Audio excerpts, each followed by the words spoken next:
grizzly family, sow and 2 cubs, bawling and angry.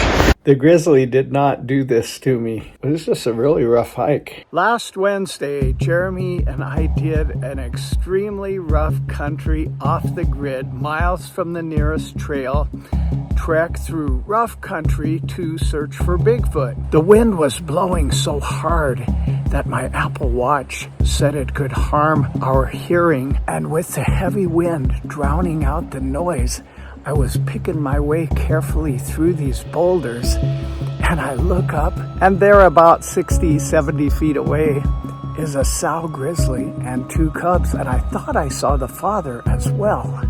That is probably the most dangerous situation in the Montana wilderness, surprising a sow and 2 cubs. But you know, I've had a lot of close grizzly encounters. I almost ran into a big one on my mountain bike 7 feet away. I got charged to within 25 feet.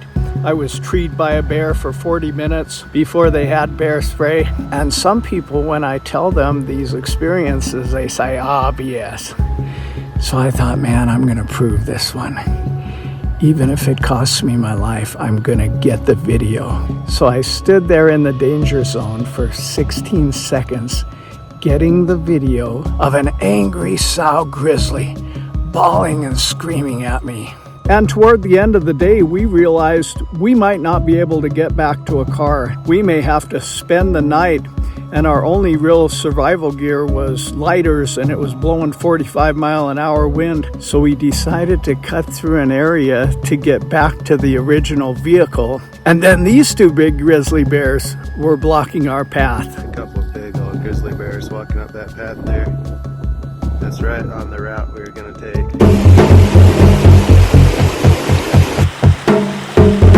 About 3 mountains and 5 valleys and 2 rivers later.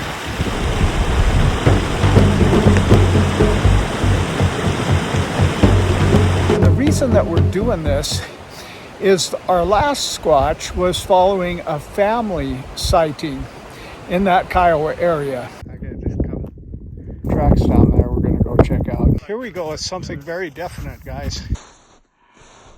Like a huge humanoid breaking it.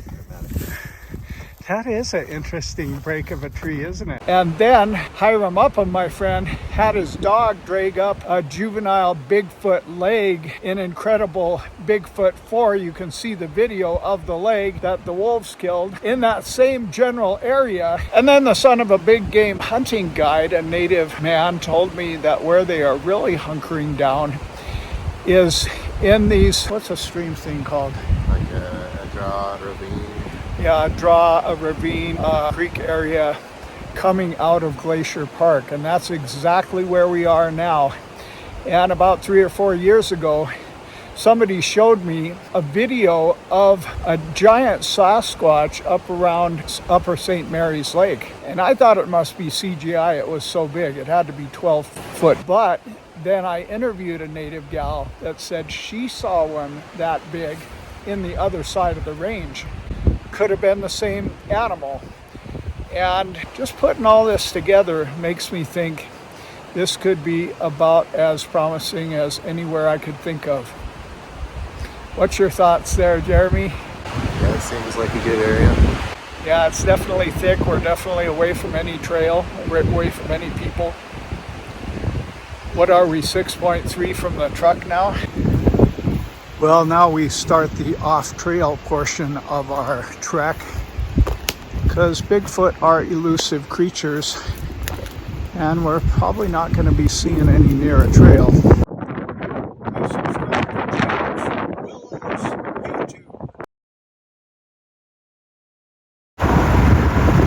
Now we are crossing the Continental Divide on our way to East Glacier. Well, we thought we might consider a triaps between the 2 Medicine area and that, but it's 20 miles. Right now we have marked some waypoints, and we're thinking if we can get to that shark tooth or to that mountain or even to this mountain, it would be a good cross double valley trek.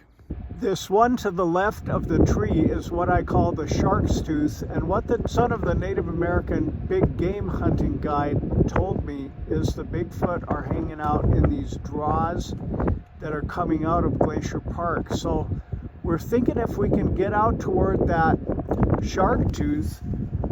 We are currently 5.37 miles from the car by GPS, and that could be a draw coming out of the park. Jeremy and I started wanting to go from the St. Mary Lakes area to the area we had done our previous squatch in, and yet we realized it was 16 or 20 miles off trails, and there's no way we're going to do that in one day. So we had to figure it out. Jeremy figured out this good little road that goes back in here. We were originally thinking of trying to do this hike clear from St. Mary's Lake, but that would be a 16-mile across country, cross river, cross mountain, no trail hike, which is just too much for one day. Oh my gosh, this little road is actually a back entrance into Glacier National Park. This is so cool. It's shaping up really nice. Well, what do you think that is, Jeremy? You think that might be a ranger station? Sure is in some pristine remote country. Okay, how far are we from the car? 5.53 miles, not bad. This area is really great bear country. We might see a grizzly or a Bigfoot at any moment. Look at those beautiful flowers. Cut behind this big mountain, and we might have to cross something To get over to Red Mountain. And then make our way back. So there, that second heart, that's where we're located with the car. Yeah. And there's kind of a big mountain between us where we're at right now and the car. Right now, I think it's just this ridge you can see on our left that we've kind of been doing. Like, we could just kind of go up the ridge there and over. Oh, okay. I don't think it'd be too bad. But if we keep going, then I think we'd end up circling around behind some of these big mountains. Yeah. We'd probably have to cross one mountain to get to the car. Or not. Yeah. And now we have found a trail as well. There's Triple Divide Pass Trail 3.9, Medicine Grizzly Lake 6 miles. This is the topographical view, but heard that. Go ahead and explain what we were gonna.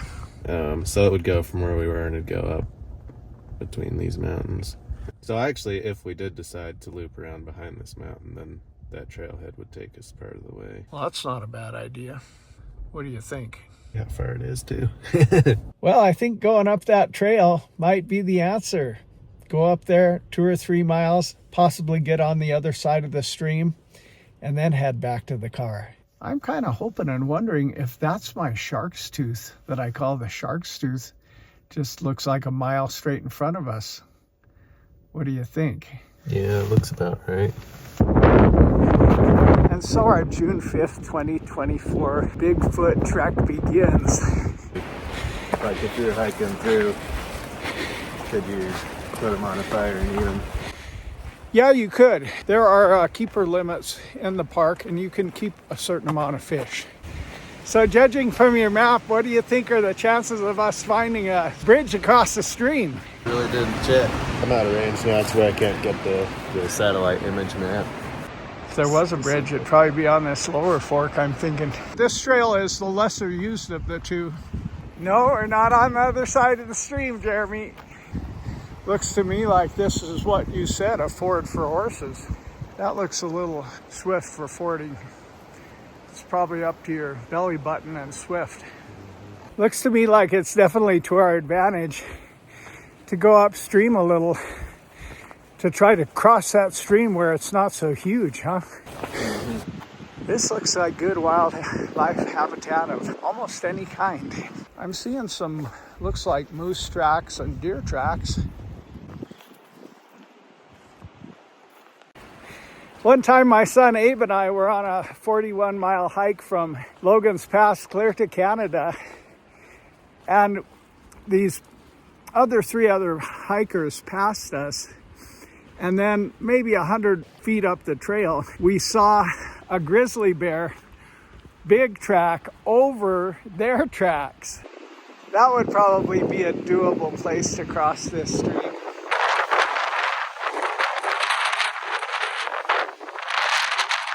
So we could cross now and go up that ridge and back to the car, or we could go and get on the other side of the ridge down here somewhere. If we go around the back of this bigger mountain, I think we'll have to cross. We'll have a little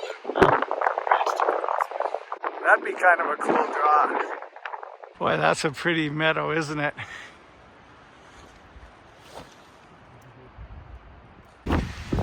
At this time, we need to get on the other side of this big stream. And so far, have not found a place.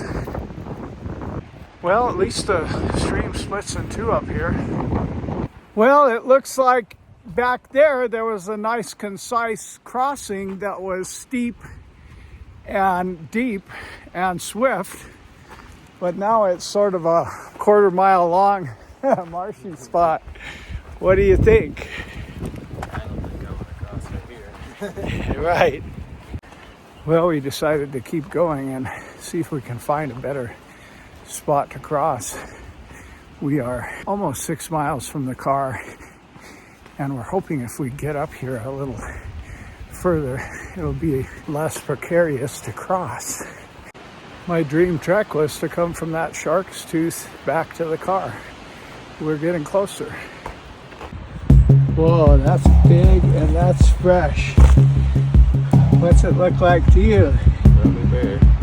Probably a big bear. Look how big that is compared to my size 10.5 shoe. Hey, here's a welcome sign, a bridge over 1/25th of the stream. I have seen a lot of bear poop in my day, Jeremy, but I've never seen one that big. What about you? Yeah, maybe not. You found a track? Yeah. You sure did. Not real super duper fresh, but pretty sizable.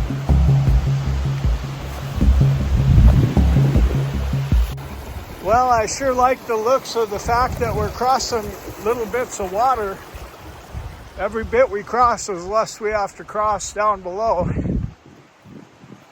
We both have bear spray at the ready, and I have two. See some more tracks?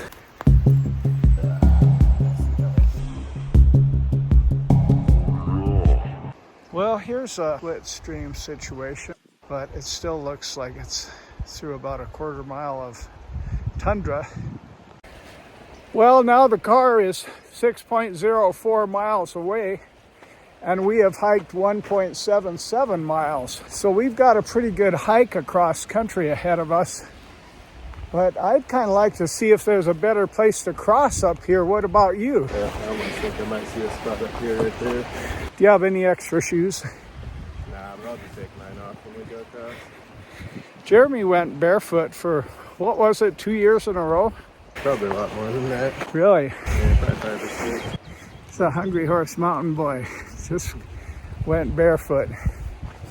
Now, what was the purpose of you going barefoot, Jeremy? I don't know. I just wanted to.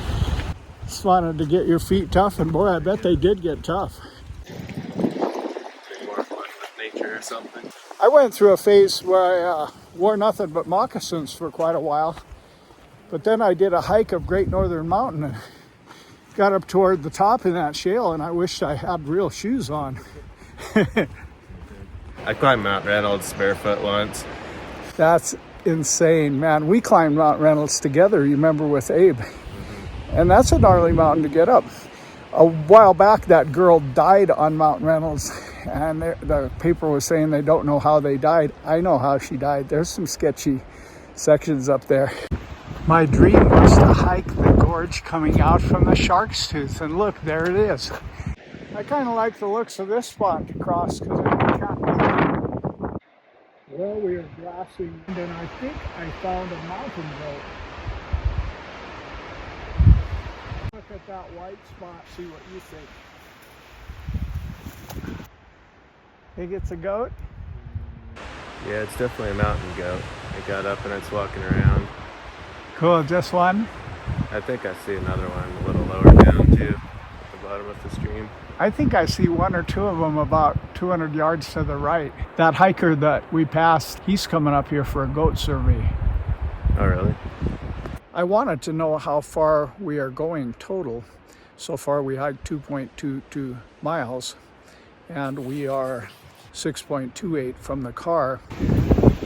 Well, now we start the off-trail portion of our trek because Bigfoot are elusive creatures and we're probably not going to be seeing any near a trail. But we've got to get across this fairly large stream. Think it's a beaver dam? Nice, we're seeing a dam. This could be damn nice. There's a big old track of some kind. Moose left something behind. Last time you got a video of me going across that dam and you laughed real good when I fell. Maybe I can pay you back right about now. I ain't walking across that dam. You're not? Should we see what happens if we just walked up the trail another half mile? It says loud environment. Sound levels hit 90 decibels. Can cause temporary hearing damage. That wind is really ripping. Maybe if we got up to that little saddle there, it would be a narrower crossing. This crossing could be a time-consuming and laborious part of our journey, so if we even have to walk a half mile more to find a better spot, it might be worth it. Well, we're back on the trail. I guess we can always come back to that dam, but it looks like a 300-yard section of bog. There's another bear track, but I don't really understand why that poop was a lot fresher than the track.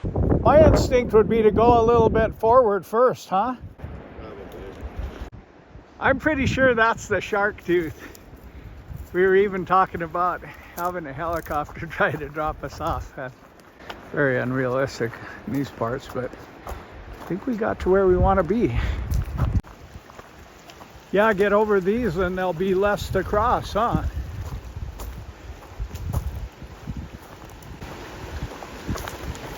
I think I'll don my water shoes. Okay, let's see what the Hungry Horse Mountain Boy does. Oh, he jumps across. I guess I could try that. Well, for me, the time has come to don my slides and just walk across. Oh boy, is that ever cold. That's pure ice.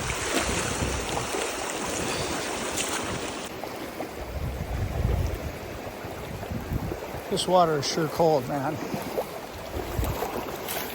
Yeah, it sounds like another stream, but I like the sound of it. It's split up little tributaries rather than crossing a minor river. Well, seems like it's time to just bite the bullet, huh? Now, times like this are off the trail. Very high alert for the grizzly bar, but I got 2 bear sprays and he's got a brand new one. And we're sticking together. Look at that pretty high mountain thistle.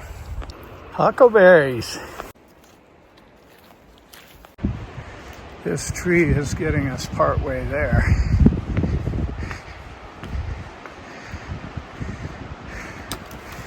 Trying to get a good video of Jeremy biting the dust like he got last time of me.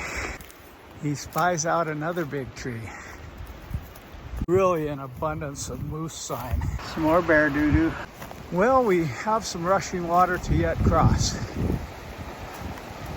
Definitely looks less swift down there. Think that might be some kind of log jam down there?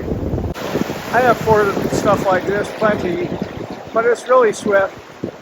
And I've got some electronics. Jeremy is going downriver a little, trying to find a place for us to cross. Right there isn't too bad, but we'd have to uncross what we cross on the log.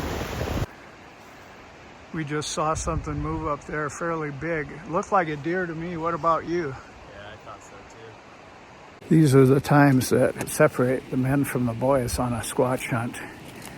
It's not everybody wants to do this kind of stuff.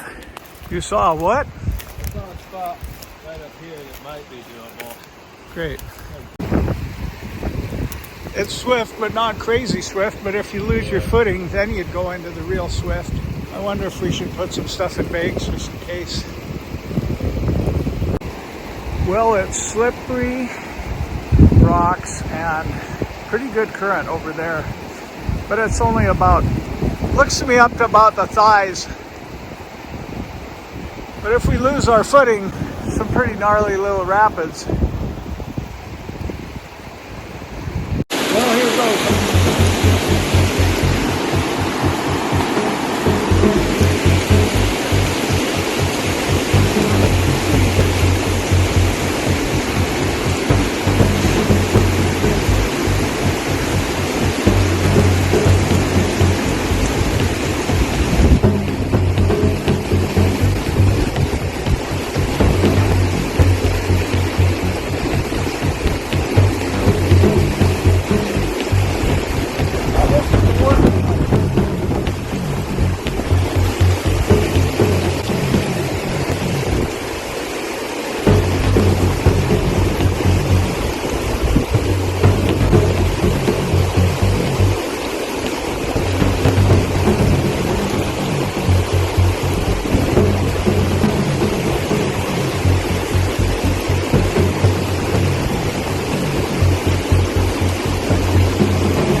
Made it.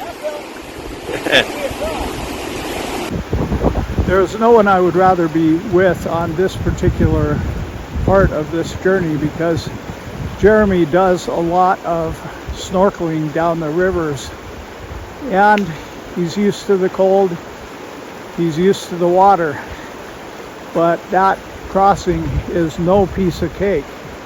It's deep, and if you lose your footing, you're lost in 150 feet of real whitewater. Here he goes in his bare feet.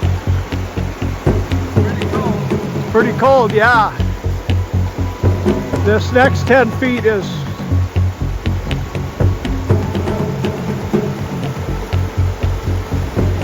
slowly and carefully. Don't get too far down. It's steep down there. It's swifter down river.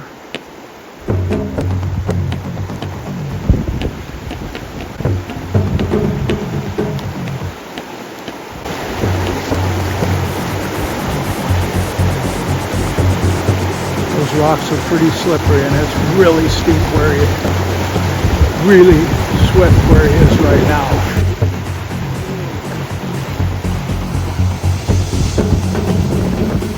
Probably Bigfoot watching us thinking, what are those guys doing? Good job. As soon as we cross, I see a pretty distinct indentation here. Mm-hmm.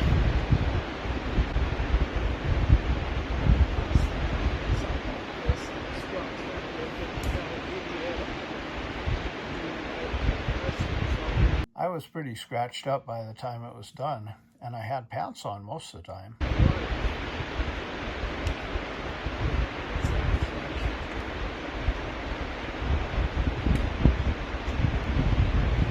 Oh. It's a nice little natural green hill part of it, huh? Yeah.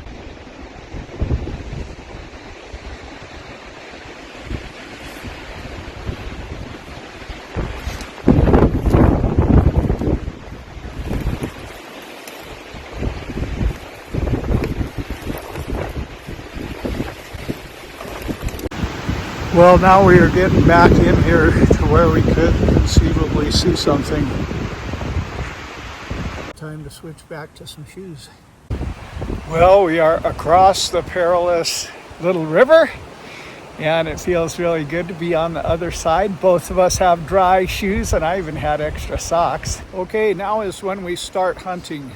We are going to be real quiet and just take soft steps and see what we can find. I told Jeremy if a grizzly bear charges him, try to get it on video.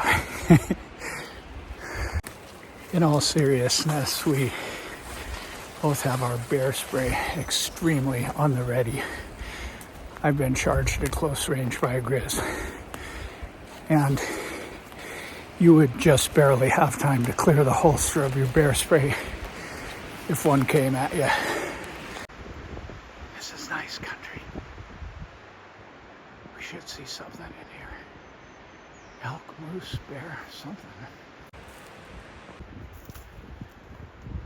We are moving through here super quiet. It's really some good virgin territory.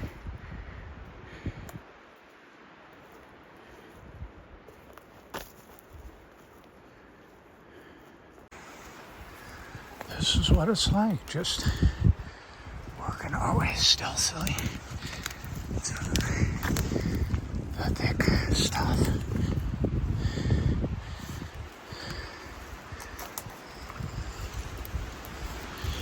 So if you are a Bigfoot, you don't hang out where everybody can watch you. And the wind is good and strong, so it should keep us quiet.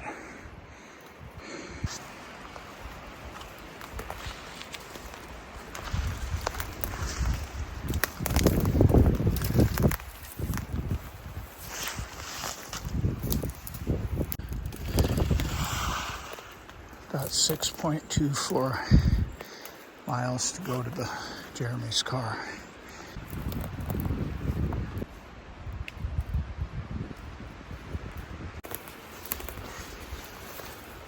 This is one that I've used for elk. You'll see some of my elk locations here. And in this case, I am going to Big 2. Go to. Oh, great, weak signal.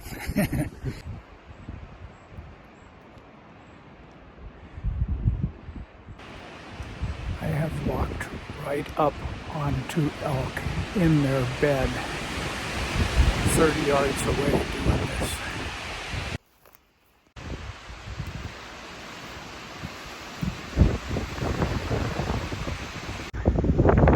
That waterfall up there, spray and mist.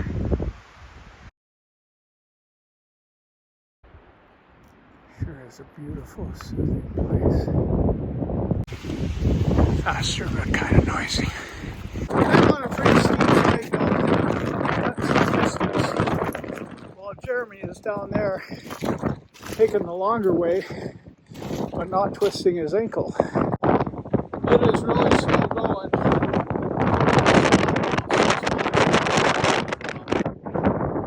This is slow going. We were at 6.2 and now we're at 5.84. Dang, unexpected rough country. We just went through some really rugged country, and there is a waterfall. Oh my gosh, there's grizzly family, sow and 2 cubs, fallen and angry.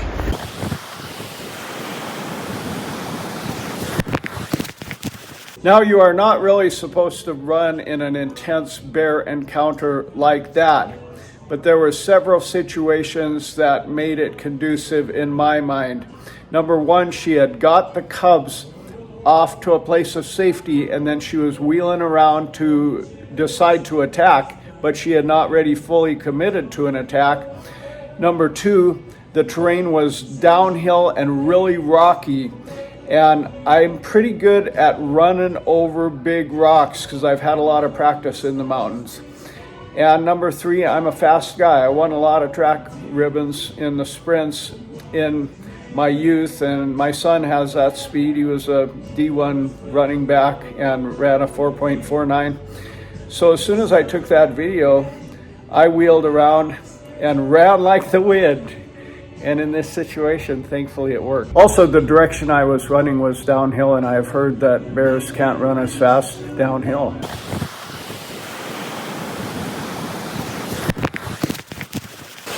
Well, we just pissed off a mother and two big cubs.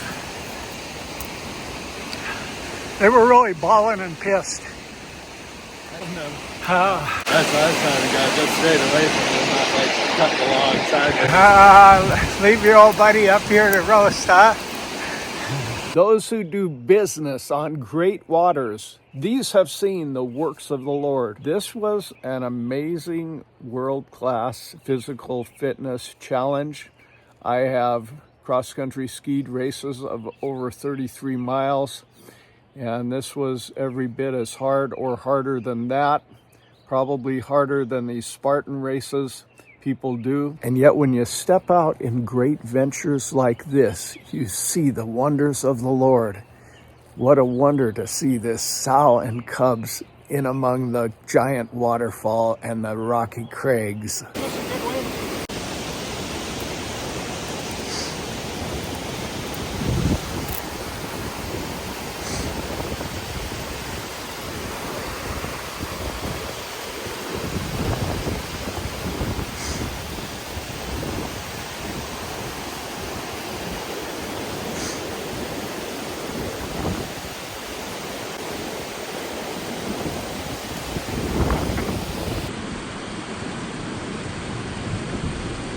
Some people look at how scratched up I am after that hike and think the bear did it, but it actually was just the rough country.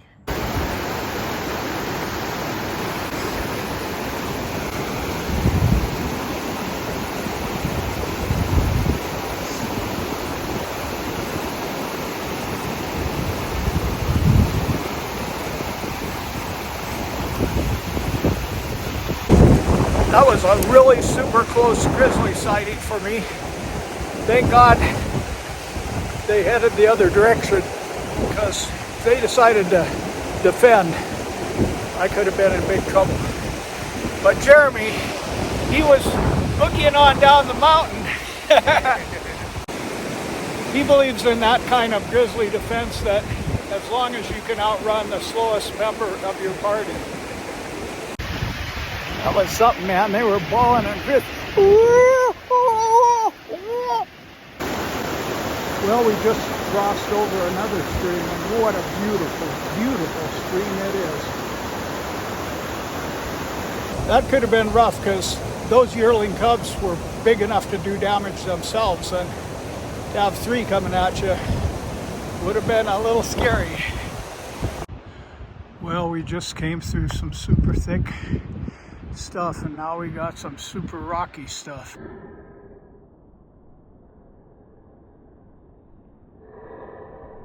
After that grizzly encounter, I'm a little more concerned with not seeing grizzlies than I am with seeing Bigfoot. Oh, there it is. Oh, there it is. Down there. The rocky terrain seemed unending. These are my new Hokas after going through all those rocks, and we were just as beat up as the tennis shoes, and decided, man, if we're not going to spend the night out here, we'd better actually head for my RAV, which was under 2 miles away, rather than go 5 miles to Jeremy's car, as was our original plan. It was a hard choice, because we knew we'd have to cross a veritable small river that was ice cold in taking this choice. And then it became a little harder, because as we plotted a nice course to get back, there were 2 grizzly bears in our way. There's a couple of big old grizzly bears walking up that path there. That's right on the route we were going to take. We were going to come down and go onto that ridge right above them, and then cut over to the left.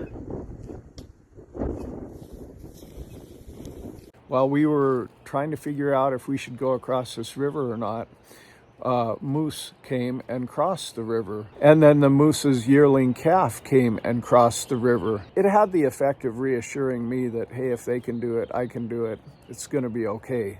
There's a moose up here. A lot more shallow. Are you sure? I'm not sure.